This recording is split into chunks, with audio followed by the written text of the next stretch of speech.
You know you're in London when you get up in January and you look out the window and it's snowing. Welcome to the On the Whistle podcast, your home for African football. I'm your host, Zayn Nabbi. I'm lamenting the cold weather, but I'm happy to be delivering a podcast for you today that will be looking at the African Nations Championship taking place in Cameroon. We have our man on the ground, the mover, the shaker that is Francis Nkwain, the sports media executive you want to know, who's on the ground in Yaoundé and will be giving us the latest. We also have Ahmad, Yousef, the editor of King Foot magazine. And, well, it's not a magazine, it's a website. And we have Francis Nkwain, not Francis Nkwain, we have Courtney Freese, the Premier Soccer League winner with the now defunct Manning Rangers with us. To go through the Premier League, we'll take a temperature check at all the movements. We'll look at some of our predictions pre-season and see how they're doing.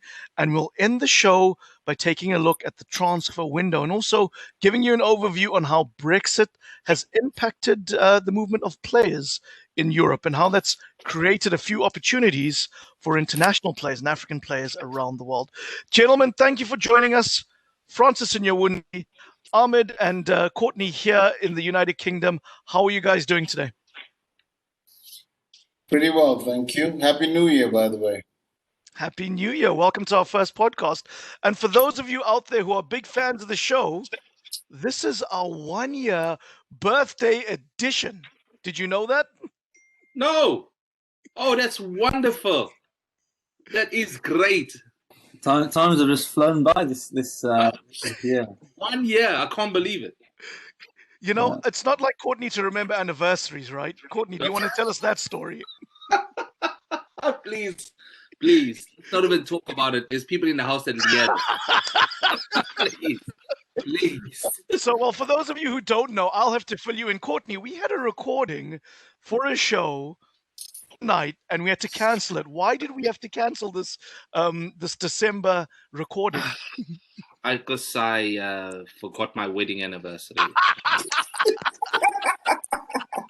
I'm gonna blame the workload. You know why I love this? Because I'm friends with your wife on Facebook. We're old people, so old people on Facebook. And she wrote this amazing tribute to you, Courtney, about how you guys have been together for 15 years and you're the man of her dreams. And you didn't even see that.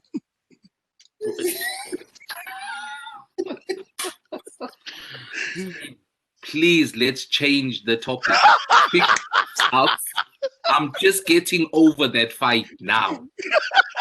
Please, let's not talk about it. All right. We'll move it on. We'll let Francis save you. Francis, you are in Cameroon. You are in Yaoundé.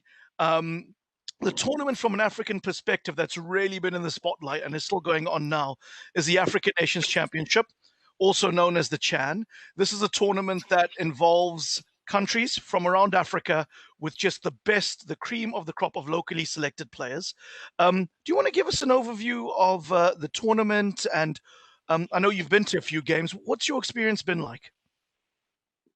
Well, first of all, I think it's really interesting that we have the tournament. Infantino, the president of FIFA, was actually here for the inauguration of the tournament, just to paint a picture of the stature. And one of the things he was saying in his opening discourse was about how this is like the very first international tournament we've had this year, and this period of the virus, so to speak, where you have nations coming together for a footballing tournament. It focuses, it's a tournament for nations, yes, but with a focus on talent that plays domestically. So it's almost like a platform that gives them the ability to showcase their talent, because a lot of our countries now, the cream of the crop, seem to make their way off the continent a lot earlier. So the best of our best, so to speak, maybe play in Europe or in other parts of the world. So it's an opportunity for home talent to exhibit their wares, their skills, coaching the same way.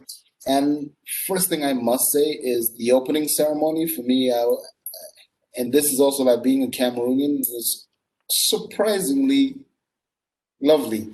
I don't know, maybe the bar was set so low in our heads and you kind of like think, it's just going to be a thing for like the local lads and it's just something. But it was befitting of the continent, befitting of the period, so to speak, because I think we all need to feel like there's some return towards normalcy, or at least a march towards it.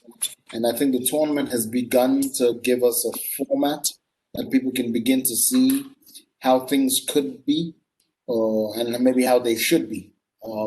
So far, it's been really interesting. The most impressive thing for me has been the quality of the infrastructure. The stadium have been really good. A lot of the coaches have spoken about the training facilities in particular. I know Cameroon is using this as a warm up to the AFCON, which will be taking place next year, same time next year. It was pushed because of the pandemic. So January of 2022 will be when the 2019 African Cup of Nations will be taking place. You obviously work in this space where you're looking for talent all the time. Have there been any players, any teams, maybe the way somebody's managed or coached a team that's caught your eye during this tournament? First thing I'll say is one of the things I've been particularly taken by is the number of scouts, foreign, particularly European teams that are present on the ground. And every conversation you have with them, you get this distinct feeling that it's a tremendous opportunity for them to come and recruit. And so there are a lot of people around, and there has been an impressive array of talent. Different spaces, people come with objectives. Everybody traditionally has looked at the fast-paced ball-carrying winger or the striker. There's some traditional roles or positions that people scout for. But this tournament so far, the real stars have been more in defense. So even with the Cameroonian team, our top goal scorer, who actually is the only person who scored both Cameroon's goals, happens to be a centre-back, a gentleman called Salomon Banga. Amazing player, a lot of, I wouldn't insult him by saying a lot of potential. He is already a pretty decent player, has levels he can grow to with the right coaching. And I imagine there'll be a lot of people looking at him. But there are a lot in the Guinean team, the Zambian team, Tanzania, for example, a country I always keep going on about because I think the structure they've put around their domestic football will make them a force, I believe, in the next 6 to 8 years. I generally think if they stay on the path that they are, we will speak of Tanzania as a footballing powerhouse within the next decade, because the talent that they have and the ability for this young talent to play to structures, to play to systems, I think is extremely impressive. There's a particular player, I'm trying to remember what his name is. I don't know why it eludes me at this point in time, but hopefully it will come back to me. I think it's Musa, Faridi Musa. That's the name. He scored yesterday, in the game yesterday. Very exciting player. Very hard to pigeonhole at present because he could almost play 4 or 5 positions. But I think he's one of those kind of players who, inadvertently we will be seeing in Europe at some point in time. So there's a lot of those. There's a player who this evening, for example, I would encourage the Cameroonian team to be careful with. His name is, I don't know if I pronounce it correctly, Ouedraogo, plays for Burkina Faso. He's one of these 10 come 9.5, come 8, come 6. So he's in the middle of the park and he can see a pass, make a pass, receive a ball, place a ball, see a run, make a run. He's one of those really, really exciting players who I think is one of those that will also, if he is brave enough and fortune favors his bravery, should make his way onto European shores at some point in time. So there are quite a few. One of the stories that I know got picked up by a few sites certainly was in a Zimbabwean football supporters group I happen to have the privilege of being a part of, were the allegations by Zimbabwe in the opening game against Cameroon that there might have been some witchcraft involved, as they found a dead bat on the field. Do you want to just give us some perspective into how you saw that story? Well, I think you already know my opinion on this. I think sometimes we add oxygen to flames that don't need further fanning. The stories that champion our space very often are the negative ones. And so rather than us talk about talent, it's almost like if you're going to be successful in the Africa space, you need. So personally, I don't lay much credence on things like this. And I must say I'm extremely disappointed when Western press in particular wants to propagate these kind of stories sometimes, and then we carry it on ourselves, not understanding the impact it would have in terms of how we see ourselves. Because these things happen. A bird falls from the sky, you take a picture of it, and it is an open space. Bats do fly at night, and some die. And I really don't. I'm no expert on the subject. I don't know the particular significance of a bat in terms of winning a game, but I believe in that game the score line was 1-0. Maybe they need to kill 11 bats the next time, and we might win 11-0. So I really generally don't know. So, but I really do think as a people we must step away from these rather disproven theories. We know they're a reality, that people believe in it, but whether they actually have an effect on football, so to speak, that much I will still argue with people. I'm sure Courtney will have something else to say on the subject. But given what Bruce Grobbler told us about Zimbabwe, I can understand why the Zimbabwean community that you are signed up to will think that they lost the game to the mighty Cameroonians because of a bat. Mr. Freese, would you like to come in there? Mr. Freese, you're muted. I don't know why I'm muted. I didn't mute myself. Firstly, I share the same thoughts of what Francis is talking about. It's almost like a sidetrack comment. And also, I think sometimes a comment which basically keeps people down, and it almost points to not being forward thinking, if I'm being genuinely honest. But in saying that, that is an area which in the football fraternity where I grew up and played, that is heavily used. Even up till now.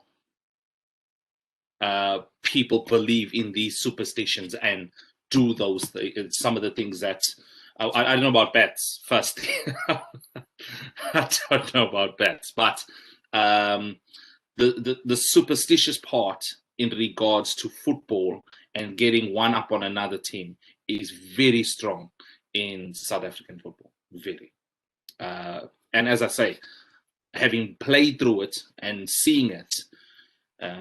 It's just crazy.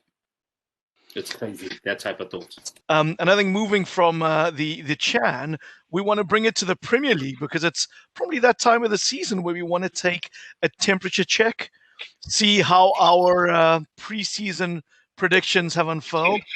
I will say this, because I'm not sure I'm going to get the pat on the back I deserve, because I deserve this. But I did say my team to watch this season, as much as it pains me, because I have no affiliation, no loyalty to them whatsoever, was Manchester United. And watch out for what they would be doing this season. Francis, as a dyed-in wool Mancunian, how have you assessed this season? I think the season is no more than what it is I thought last season was. I always had a firm belief that part of the success that Liverpool enjoyed had a lot to do with the absence of major injuries to key players, which all teams sustained at some point in time. And they were able to ride quite a lengthy period, maybe 2 to 3 years, where the guys who they build their team around were able to be available for them twice a week sometimes. This time it's not because Liverpool is any less or any of the other teams are any part more particularly good. Because if you look at the points at the same stage of the season last year, I believe Liverpool had like maybe 20 points on the 40 points that United has at present. Like they were banging on 60 or something like that with 18 games gone or something. That's how exceptional they were. And it wasn't the fault of the other teams. It was the exceptionality of the moment, that ability to have the players that you want on the pitch, then performing in the system that works for you.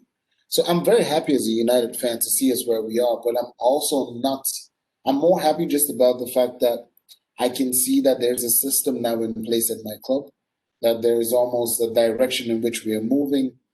I've never doubted that we had the talent. It was whether you could have them on the pitch consistently and have them deliver to a system. And I think that's the case at Spurs. It's the same at City. It's the same at even Aston Villa. It's the same at Everton, because I believe Ancelotti, that's the team that I thought outside of the traditional names could also maybe put their hands up when they walked into the room this year. Because when you have a coach who has a philosophy, so to speak, and has the talent pool available to them and can be free of injury and extra commitments, they can go just that little bit further. And so I'm very happy with where we are, but I'm still not one of those people who thinks we'll be winning the league. I'll be happy if we do, but I would think that have more to do with what others didn't do than what we did. At the start of the season, when Spurs played against United, it was a completely deflated side, and I think that's credit to Ollie, because he got a lot of criticism at one stage, and he could have even, there was talk of him getting sacked, and he's managed to turn that round. And I think they've impressed me, because I didn't even think, I thought it would be like last year, they wouldn't even get Champions League, they would struggle, because they didn't add huge amounts of players really. They kind of got Cavani in, and can't remember who else they kind of. Bruno Fernandes, obviously, but he came in last season, but I didn't see anything impressive. So they've impressed me. I think, for me, the favourites now are going to be United or City and Liverpool. Leicester still have a chance, and given they've won the league more recently than United, they've probably got that. This. People forget that Leicester are a big club, and they could go on and win 2 league titles in the space within this last 6-7 years, which really solidify them as a top 4 team if they do that. And they've again impressed. I think with COVID and all of the injuries, but also earlier on in the season, when a lot of players were missing games because they were testing positive for COVID, that was shaking things up and shaking the league. And I think Liverpool did suffer from that. And that's why their results have kind of suffered. And as you said, Liverpool have had that same squad for the last couple of years, but they've not really, other than Thiago, they've not gone and built on of their successful season last year. I was always said, Mourinho and was it Chelsea back in the day, that the hardest thing was winning consecutive season. And to do that, you think you've got that squad with just one. You think you've got a good squad, but actually you need to add a lot to it. And a lot of managers don't do that. So that's why they're struggling. But I mean, it's been great to see Everton, Leicester still doing well. But for me, one of the sides as well that's impressed, and even still on with a shout for top 4, is West Ham, who and David Moyes kind of last year did pretty badly, and they were kind of written off as relegation. They were fighting a relegation battle really at the start of the season, and all of a sudden they're pushing for top 4. So they've impressed definitely. Coming to myself, Zayn, I'm going to go back to my prediction was Leicester doing better this season, which there they are. They are proving to be, they're in the title race. And I also touched on Wilfred Ndidi. I just felt that this would be his season as well. He would break out of who he is. They started him off as centre-back. Now he's moved back into midfield with their defenders coming back to full fitness. The guy is absolutely going to be, and no disrespect to Leicester supporters, but that guy, he's got such a good opportunity to go to a bigger club. His versatility. I'm just thinking about a club like mine at the moment, Liverpool. Imagine if we had Ndidi, we wouldn't be so lacking of confidence because of his defensive quality he has at the back. So Leicester are doing a brilliant job. We do know that Brendan Rodgers is a good manager. He's got a good assistant alongside him as well, who knows players, who is, I could say, still possibly could do a job in Torre. So I'm just so happy for that club, if I'm genuinely honest. Coming to Man United, what Solskjaer, I think, has done for them is that boring personality has just died out all the noise that was around that club. As Francis was talking about, this fiasco with Paul Pogba, every week Pogba's he's basically just put a cap on it and has concentrated on football matters. On the pitch, let's get the results. And yes, he's got some good players in a team, but you've got to give people like Maguire, who was not playing well at the beginning of the season, has really improved his game defensively.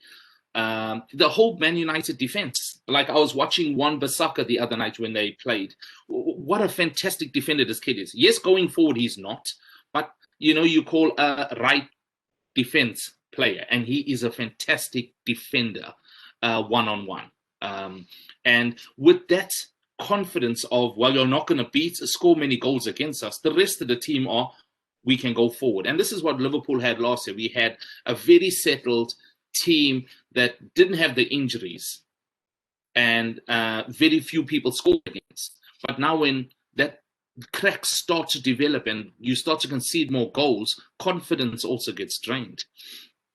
So United are, I wouldn't even say the surprise package. They are where they are because they've been doing very well. From my point of view, Liverpool are out the league. I lay some of the blame at Klopp's feet as well. He didn't need to play Diego Jota in an aimless Champions League game out in Denmark when he did play him. But that is us at the moment. The frustrating thing is a team in Manchester is doing well, and that just breaks my heart. Well, Courtney, we'll certainly go around the houses now to get everybody's prediction on who's going to win it. We'll start with me. We'll go to you. We'll then bring in the King of Cairo and end with our man in Yaoundé. But I did predict that United would have a good season. I did predict that they'd be there, but I hate to be the guy who just pulls out a reliable answer here. But I really think the way that the season is poised, it's now where City are going to crank up the pressure, where Guardiola gets City to go to a different level, where they go on and they just have the experience, the know-how about how to close out a championship win here. I see City taking it, obviously United in the mix. I don't think Liverpool are as bad as you make them out to be, Courtney. I think there's a lot of fight left in that team. There's a lot of talent, and they'll be there in their bouts. I think this is the time that while those teams kick onto another level, we'll see the gap in really where, in my mind, Leicester sits. So I think we'll start to see them drop a little bit down, and it will be interesting to see if Tottenham can come into that top four and get the final Champions League qualifying place. That's what I'll be really interested in seeing. But we'll give the ball back to you, Courtney. Who do you see winning it? City win it. City win it comfortably. Reasons being they have a game in hand at the moment, and they, after coming into after Christmas period, haven't picked up many injuries. Their players are on form. They've lost Kevin De Bruyne. Okay, we know 4 or 5 weeks. That's fine. But they've got such quality in that team. I see them winning it comfortably. I see even maybe a gap of maybe 8 or 9 points they will win it by. This year, more than ever, a good run of games really changes things a lot. You see Arsenal were fighting the relegation battle now. They're pretty much solidified mid-table. You see Chelsea going through a bad run of games, dropping within a couple of weeks from Champions League down to mid-table. Things can change a lot. I think City are just kind of always going to be that strong side. I think Courtney's probably a bit harsh on Liverpool. I think they will do a bit better than that. I think they'll definitely finish in the top four, and they've still got all the ability. I think the biggest mistake from them was not signing another centre back at the start of the season, and they really should probably this kind of transfer window look at signing another centre back, because that's their biggest downfall. Is they never replaced Lovren. They never got someone better than Lovren. They just relied on Gomez and got injured, and Matip as well got injured. So definitely that. And you mentioned Spurs might go into the top four. I have to completely disagree with you on that one. I think it's arguably been one of the worst seasons of actual football that we played, and as far as I can remember, maybe 6 to 8 years now. It's been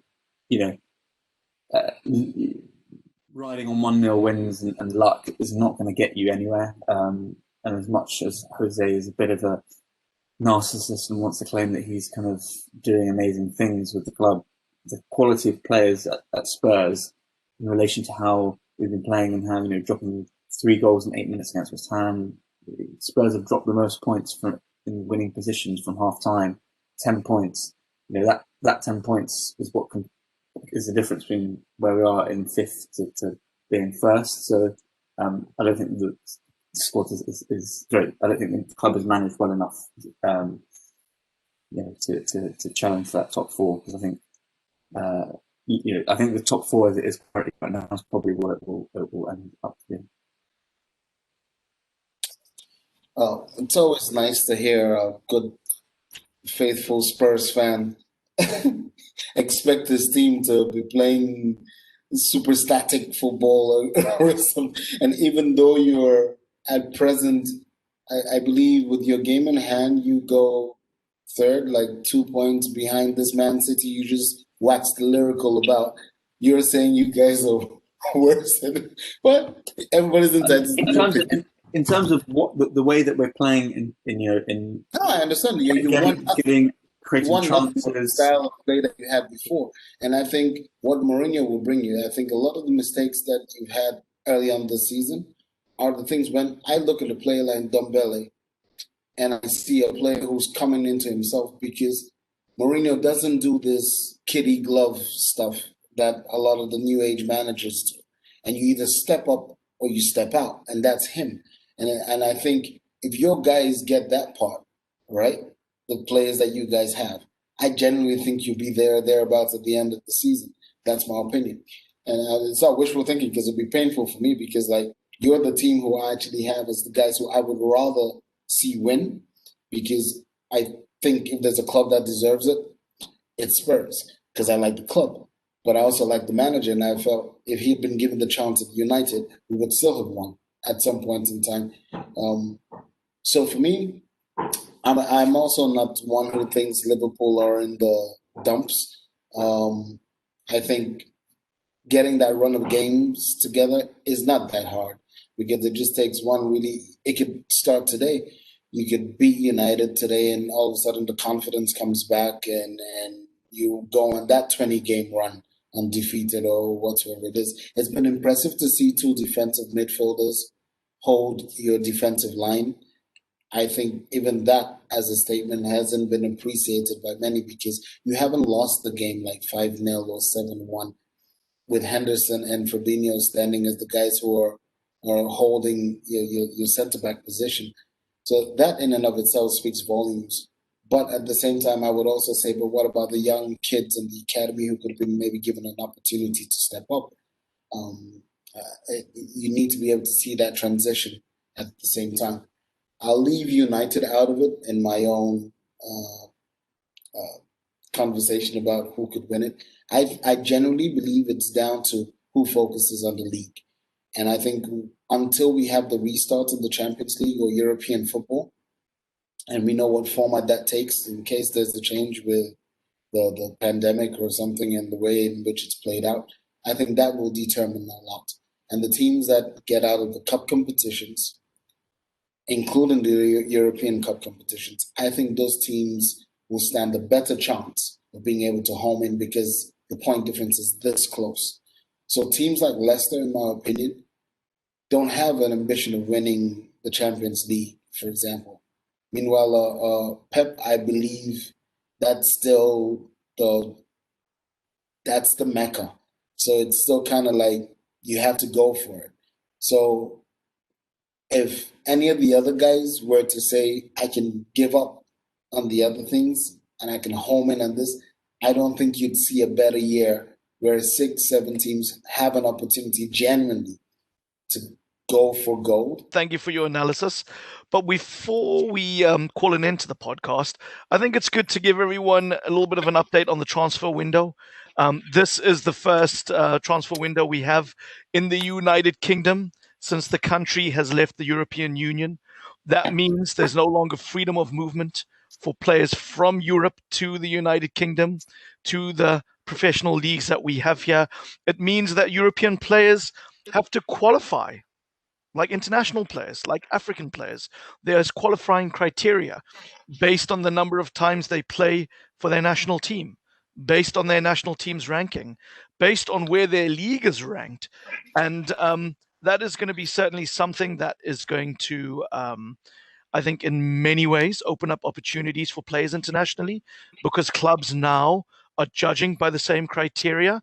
And of course, this criteria that they are now using actually, if I'm correct, Ahmad, would have impacted not only some players but also coaches and managers who would have who we currently have in the Premier League.